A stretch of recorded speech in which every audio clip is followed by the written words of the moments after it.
What's up mga kapetals? Welcome na naman sa panibagong araw ng buhay ko! At yan nga, around 8:30 AM kami nagising ni Bebe at pagkatapos noon, nag-loading muna ako. Pagkatapos ko ang mag-loading, binuksan ko na itong blinds para maliwanag dito sa loob ng kwarto. At pagkatapos nga noon, sinuot ko na yung mga gold na nag-a-attract ng positive energy. Kahit talaga nandito lang ako sa bahay at wala akong balak umalis, nag-gold talaga ako. Ewan ko, naniniwala akong swerte talaga ako pag naka-gold ako. Paglabas ko nga, nagpakit lang kami ni Bebe sa salamin. At pagkatapos nga noon, bumaba na kami sa tindahan. Bali ngayong araw pala na ito, ang nagbukas ay ang aking asawa at kasama niyan si Tita Weng at kita niyo na marites na agad kakapasok ko lang.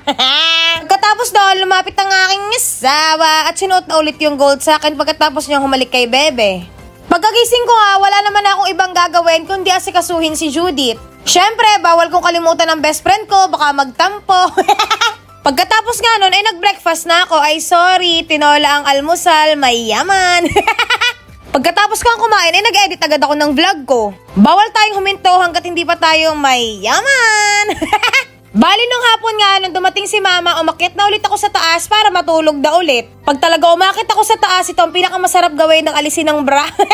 Siyempre, bago tayo matulog, maghahanap buhay muna ulit tayo dahil napuno na naman ang repability sa Kapetals Online Shop. Thank you, Lord! Talaga napakabilis talaga ng ating paripa dyan. Pagkatapos ko magpa-repability, nag-crave ako sa malutong kaya nagpaluto muna ulit ako ng kropek. Sobrang cravings ko talaga yung malutong, parang walang nagkakamaling pagkain sa akin basta crunchy. Maya-maya naman, nag-crave ako sa mangga kaya nagpatalop muna ako. Tapos sobrang sarap at ang crunchy rin ng mangga na ito.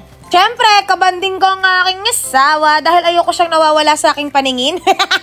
Pagkatapos nga namin matulog, around 6:30 PM, nag-asikaso na kami. May lakad nga pala kami ngayon ng aking asawa. Ang daming nagre-request sa inyo na makita nyo ang kanyang pamilya, kaya ito, niyaya ko na silang mag-dinner. Medyo malaki ang kanilang pamilya, pero yung iba nasa ibang bansa, ay sorry, mayaman.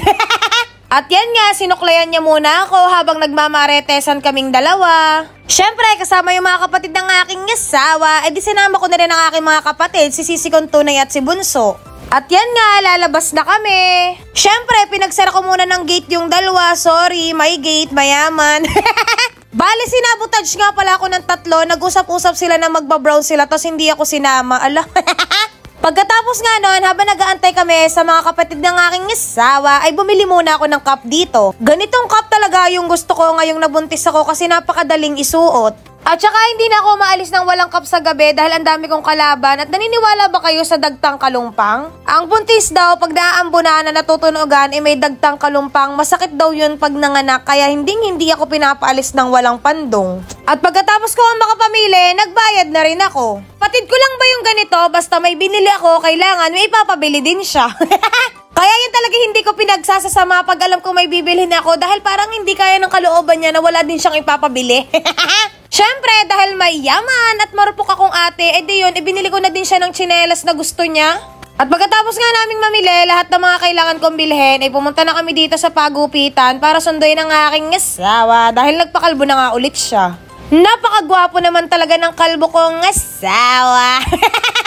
Kita niyo yung tatlo, nagdikit-dikit pa, tapos naka-brown sila, tapos ako lang yung hindi. Pauwiin ko na kaya tong mga to. Pagkatapos nga no, nandito na kami sa Sanggipsalan dahil parating na din daw ang mga kapatid niya. Napagdesisyonan ko nga na i-treat silang lahat dahil sinubaho, mayaman, charis. Tapos maya-maya nga, nagsimula na rin nga silang magdatingan. Dahil nga tayo ay mayaman sa pagmamahal, hindi lang kapatid ni Haren ang pinasama ko, pati mga crew ng T-Wings isinama ko na. Bale, nag-early close kami nung araw na yan para makasama sila. At yan nga, nagsimula na kaming maglutuan at magkainan. Hindi man kami nagkakwentuhan dyan, pero iba talaga yung pakiramdam na pag magkakasama kami at ramdam namin ang aura ng isa't isa. Ang mga kapatid talaga ni Haren ay mga tahimik lang sa umpisa. Ay, Tony Fowler.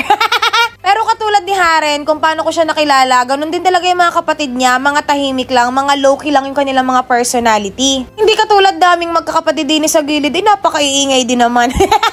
Medyo malaki talaga ang pamilya ng aking asawa. At dito ko talaga na-realize na habang tumatanda sila, kahit nasa isang lugar lang sila, hindi sila ganong nabubuo dahil syempre may mga sari-sariling responsibility, may mga work na. Kaya pag may pagkakataon kayong mabuo, makalabas, kahit papano, once in a while, ay grab nyo na yung opportunity kasi sobrang hirap ng mabuo pagka nagkakaedad na nga. Hindi katulad ng pamilya namin na pag nahigit ang isa sa ulo ay kasama na. At si buntis ay lamon. Medyo hindi ako mahilig sa sangyup dahil unang-una napakabilis kong mabusog. Feeling ko lugi ako dito.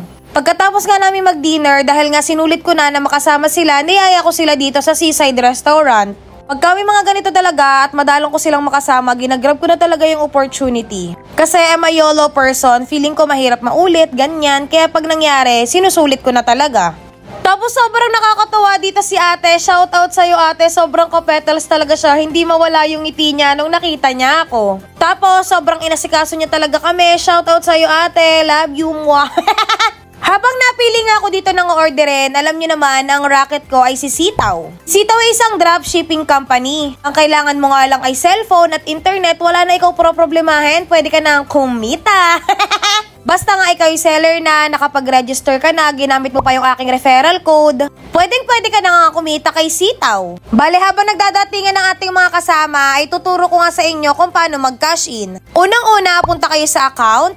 Pagkatapos, click nyo yung My Wallet. Makikita nyo yung mga option dyan, pero ang pipiliin natin ay Recharge Wallet. Pagkapindot nyo nun, may option dyan, Peso and Gcash. Ang Peso ay para sa online banking at ang Gcash, alam nyo na yun, wag naman sanang 2 MB.